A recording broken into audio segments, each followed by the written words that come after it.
Good afternoon. This is Julie Pringle and my informative speech. Today we'll be discussing poverty in America. Please open up your PowerPoints and follow along. Due to a new census measure in 2011, America's poverty level increased to an all-time high of 49.7 million people. This is according to the Associated Press. This number is staggering. The new measure took into account things that the old measure left out, such as work-related expenses, out-of-pocket medical expenses, and childcare. As you can see from slide number 2, the difference between the new measure and the old measure was about 0.4%, rising from 15.9% to 16.1% with the new measure. This new measure much more accurately describes poverty here in America, and the following slides will reveal those statistics in more detail.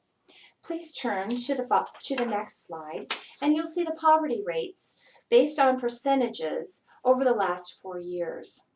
In 2008, the percentage of Americans at or below the poverty level was 13.2%, rising to 14.3% in 2009, 15.3% in 2010, and 16.1% in 2011, according to the U.S. Census Bureau. This is an increase from 46.2 million people to 49.7 million people over the last 4 years. The next slide will reveal the poverty rates per state. And between 2010 and 2011, 17 states saw an increase in their poverty level. The shaded areas reveal metropolitan areas and their poverty levels, with the highest rate of poverty being in the McAllen-Edinburgh Mission, Texas area, topping the scale at 37.7% of its citizens at or below poverty level, with Fresno, California coming in at 25.8%. One of the reasons that the poverty levels are so high in these areas is that they have more stringent rules for obtaining government assistance. This evidence shows the poverty rates continuing to climb, and they continue to affect people of all races. The next slide will reveal the increase in poverty level for certain races in 2011. As you can see from the chart, it shows Hispanics increased to 28% compared to 25.4% in 2010.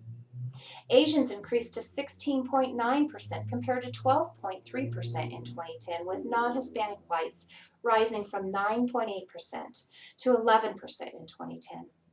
This new formula showed a decline in child poverty levels, but saw the increase in the races described. These results show that some races are more affected than others, and without government assistance, these numbers would be even higher. The government programs that are currently in effect that most of you are aware of: Social Security, food stamps, refundable tax credits. On the next slide, you'll see those percentages of what this would look like if these government programs were not available. Poverty would increase to 54.1% for people 65 and older, and 24.4% for all other age groups. Without tax credits, poverty would increase from 18.1% to 24.4%, and without food stamps, poverty would increase from 16.1% to 17.6%. Again, these numbers are staggering, and the government uses measures such as this new measure to create these safe net programs that help people who are in poverty. Without this government assistance, poverty rates would be even higher. This discussion has shed a light on statistics associated with poverty and the distribution of the poverty rates from states and races. As an American citizen, it is our job to be sure that we are registered to vote and that we take every opportunity to vote for these programs that will help decrease the poverty level here in America. Thank you for your time today.